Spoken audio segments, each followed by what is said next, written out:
Hello there, достар. Бүгінгі сабағымызда біз ағылшын тілінде ең жиі кездесетін шақтардың тағы да бірі past simple туралы сөйлесеміз. Past simple дегеніміз өткен шақ. Алдымен әдеттегідей диалогтан бастаймыз. Бұл диалогта біз кеше болған заттарды білетін боламыз. Тайыр және Карина өздерінің өткен күндер туралы сөйлесіп жатыр. Тайыр, what did you do yesterday? Кеше не істедің? I went to the park and played with my friends. Кеше саябаққа барып достармен ойнадым. It was fun. Қызық болды. Then I had ice cream. We took pictures near the fountain. Балмұздақ жеп, фонтанның қасында фотоға түстік. After that, we sat on the grass and talked for a long time. Одан кейін шөпке отырып, ұзақ уақыт бойы сөйлестік. The weather was nice and we laughed about old memories. Ауа райы күшті болып, біз өткен естеліктерді еске алып күлдік. The weather was nice and we laughed about old memories. Дәл қазір ғана оқыптым. Finally, we decided to go to a nearby cafe for a dinner and shared more stories. Одан кейін біз жақын жерде орналасқан кафеге барып, ары қарай әңгімелестік. We talked until it got dark. Далаға қараңғы түскенше сөйлестік.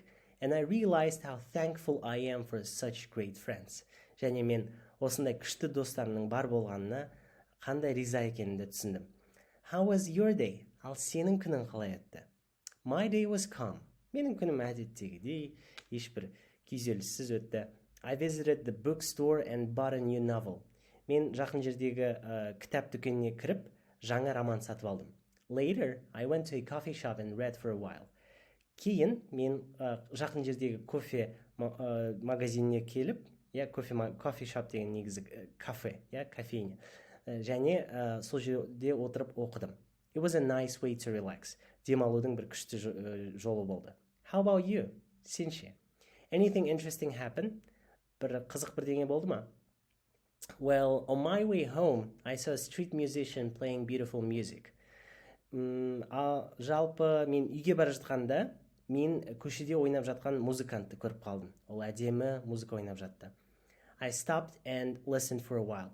Сол жерде тұрып кішкене тыңдадым. It was a nice way to end the day. Сол күнді аяқтаудың күшті жолы болды. Ал мінеки достар, бұл диалогта етістіктердің қандай түрлерін байқадыңыздар және қандай ерекшелігі бар екен. Жалпы өткен шақ, past simple, өткен шақта болған және аяқталып қойған іс-әрекет туралы, немесе states дейді ғой, қалыпы, осындай аяқталып қойған қалып, немесе іс-әрекеттерді сипаттағанда қолданылады. Мысалы, I went to the park and walked my dog yesterday. Мен кеше саябаққа барып, өзімнің итіммен қыдырдым. Walked my dog. Went to the park. Екі іс-әрекетте аяқталып қойған. We bought a very nice house last year. Біз былтыр өте күшті үй сатып алдық. We bought it. Біз сатып алдық. I didn't do my chores today. Бүгін мен үй жұмысымды істемедім. Үй жұмыс деген андай тапсырмалар емес, үй жұмыс деген ол мысалы кір жуу, немесе үйді жинау, сондай chores деп аталады. I didn't do my chores. We bought a house. I went to the park. I walked my dog. Бұның бәрі past simple мысалдары. Етістікті past simpleға қою үшін біз көп жағдайда оған ed жалғауын жұрнағын қосамыз. Ed жұрнағы жалғанатын етістіктер дұрыс немесе regular деп аталады. Егер regular verb болса, оған ed жалғауы қосу арқылы біз оны past simpleға ауыстырамыз. Мысалы, present simpleда тұрған сөйлем. We often watch film on Saturday. Біз өте жиі әр сенбі сайын кино көреміз. Бұл present simple. Ал енді өткен шақта we watched film last Saturday. Өткен сенбі біз кино көрдік. Watchқа ed жалғауын қостықта, бұл past simple болды. I live in Barcelona. Мен қазір Барселонада тұрамын. Ал 90-шы жылдары мен Барселонада тұрдым дегенде I lived in Barcelona in the 90s деп айтамыз. ed жалғауы қосылды. Кейбір етістіктер бұл ережеге бағынбайды. Ол етістіктер irregular деп аталады. Яғни бұрыс. Regular дұрыс, irregular бұрыс. Жалпы ir деген осындай жалғауды байқасаңыздар, етістіктің басында ол әдетте керісінше деген мағынаны береді. Яғни regular, irregular. Бұндай етістіктермен біз ed жалғауын қоспаймыз. Олардың арнайы ережелері бар, ауысатын ережелер болғанда оларды есте сақтап алу керек. мысалға, eat деген етістік, жеу. Өткен шақта жедім, тамақ іштім десе ate, ал үшінші форма етістіктің have eaten. Go етістік, go, went өткен шақ, және have gone, етістіктің үшінші формасы. Бізге past simple'да керегі екінші формасы. Екінші форма бұл жерде ate, немесе went. I went to the mountains on bus number 12 yesterday. Мен тауға 12-ші автобуспен бардым. Алматылықтар біледі. Tamiris ate paella by the beach. Тамирис паэлланы пляжда отырып жеді. Ермек bought a brand new laptop last week. Ермек өткен аптада су жаңа ноутбук сатып алды.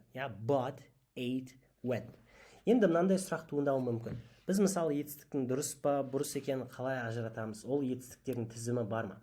edvibe платформасында тура сөздіктің жанында мынандай бір күшті жер бар. Сол жаққа назар аударсаңыздар, мына жерге экранмен белгілеп қойын. Осы жерде мінекей екі кнопка бар. Біреу сөздік, сіздер осы платформада жаттаған қосқан сөздер, ал астында тұрған ол бұрыс етістіктердің irregular verbs'тің толық тізімі. Мінекей. Әрине бұны жаттап алғандарыңыз жөн. Өздеріңізге оңай болады, егер жаттап алсаңыздар аудармасымен, әсіресе себебі керек кезде шатаспайсыз, керек кезде қайсының қандай екенін білесіздер. Бірақ кейде, мысалы, уайымдап тұрсаңыз, мынау дұрыс па, бұрыс па, осы тізімнен іздеуге болады. Мысалы, бағанағы итті іздеп көрейік. Ит, міне тұр. Ит. Eat, ate, eaten. Eat, ate, eaten. Бағанағы байды іздеп көрейік, сатып алу. Buy, bought, bought. Go-ды іздеп көрейік.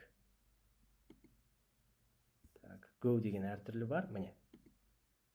Go, went, gone. Мінеки, осы тізімді міндетті түрде қолданыңыздар платформада жұмыс істеген кезде. Ал енді сабағымызға оралайық. Ары қарай, біз кейде болымсыз сөйлемдерді құрастырғымыз келеді. Ондай кезде бізге көмектесетін past simple'дың көмекші етістігі did және not деген бөлшек. Did not және етістіктің бірінші формасы. I didn't play video games yesterday. Мен кеше видео ойындарды ойнамадым.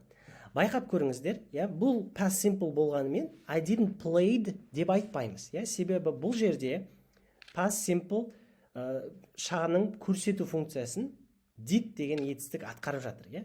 Естеріңізде аналогия болсын, present simple'да мен келтірген. Did өзі айтып тұр, бауырым, уайымдама. Мен өзім көрсетем, біз past simple екен, сен әшейін келші, қатысшы, келсең болды. Дәл осылай playға бұрынғы ed формасына тұрып қажет емес. Сол үшін I didn't play video games yesterday. Болымсыз сөйлемдерде. Дәл солай. They didn't do their homework. Олар үй жұмысын жасамады. They didn't do their homework. Didn't дегеніміз ол did not-тың қысқартылған түрі. Did not. Айша didn't go to gym today. Айша didn't go to gym today. Айша бүгін джимға бармады. They didn't do their homework. Олар үй жұмысын жасамады. Және күшті жері past simple'дың I, you, we, they есімдікке қарамастан бәрі бірдей. Did, not және етістіктің бірінші формасы. Ал енді осы ережелерді практикада қолданып көрейік, бірге тапсырманы орындайық. Бұл тапсырмада сіздер етістіктерді дұрыс формасына қоюларыңыз керек. Бәрі past simple, бірақ дұрыс жалғауын таңдауларыңыз керек. Мысалы, Айзат study деп тұр жақшада, English at school. Study дегеніміз ол regular verb болып саналады. Дұрыс етістік. Сол үшін studied. Егер edvibe пен тексергілеріңіз келсе, кейде жазып қоюға болады мынаның ішіне study. Егер study'ді таппасаңыз, демек ол дұрыс етістік. Сол үшін оған ed жалғауын қосамыз. Бірақ аяғында y әрпі болса, ed жалғауы сәл ерекше қосылады. Y айға ауысады да I ed жалғанады. Енді келесі мысалдарда дәл осылай дұрыс жалғауды таңдаңыздар және мұна жақшадағы етістіктің формасына назар аударыңыз. Егер irregular болса, оны кестеден іздеу керек, ал егер regular болса, оған ed жалғауын қосасыздар. Дәл қазір жаттығуды орындап, видеоны паузаға қойыңыздар, кейін менімен тексеріңіздер. Ал енді менімен тексеруге дайын болсаңыздар, жаттығуды орындасаңыздар, жауаптарын бірге анықтайық. We Go to Medeo last week. Бұл irregular verb, бұрыс етістік. Сол үшін go, екінші формасы went. We went to Medeo last week. She, жақшада do her homework last night. Ол үй жұмысын өткен түні жасады. Irregular. Бұрыс етістік. Сол үшін do, did қауысады. She did her homework last night. Марал, play with his friends last week. Regular етістік. Бұл дұрыс етістік, сол үшін played қауысады, иди жалғауы. Келесі, I cook breakfast. Cook дегеніміз сол дұрыс етістік, regular, сол үшін I cooked breakfast болады. Played, cooked breakfast. Және соңғысы, they traveled to Japan a year ago. Travel да дұрыс етістік, regular, сол үшін traveled to Japan a year ago. Мінекей достар, осы сабақтың жаңа сөз тіркестері. Buy a new novel. Жаңа романды сатып алу. Read for a while. Кішкене оқи тұру, біраз уақыт. Relax at a coffee shop. Кафенеға барып демалу. Sit on the grass. Шөпте отыру. Laugh about old memories. Өткен естелікті еске алып күлу. See a street musician. Көшедегі музыкантты көру. Talk until it gets dark. Қараңғы түскенше, қараңғы батқанша сөйлесу. Take pictures, фото түсіру. Have ice cream, балмұздақ жеу. Visit a bookstore, кітап сататын дүкенге кіру. Мінекей енді осы сөз тіркестерін біле отыра, бірінші диалогты қайтадан оқып көрейік. Қаншалықты жақсырақ ұқтыңыз тексерейік. What did you do yesterday? I went to the park and played with my friends. It was fun. Then I had ice cream. We took pictures near the fountain. After that, we sat on the grass and talked for a long time. The weather was nice, and we laughed about old memories. Finally, we decided to go to a nearby cafe for a dinner and shared more stories. We talked until it got dark, and I realized how thankful I am for such great friends. How was your day? My day was calm. I visited the bookstore and bought a new novel. Later, I went to a coffee shop and read for a while. It was a nice way to relax. How about you? Anything interesting happen? Well, on my way home, I saw a street musician playing beautiful music. I stopped and listened for a while. It was a nice way to end the day. Мінекей достар, бүгінгі өткен тақырыбымыз өте пайдалы болды, ақпарат көп болды. Сол үшін бұл ақпаратты бекіту үшін платформадағы жаттығуларды орындайық.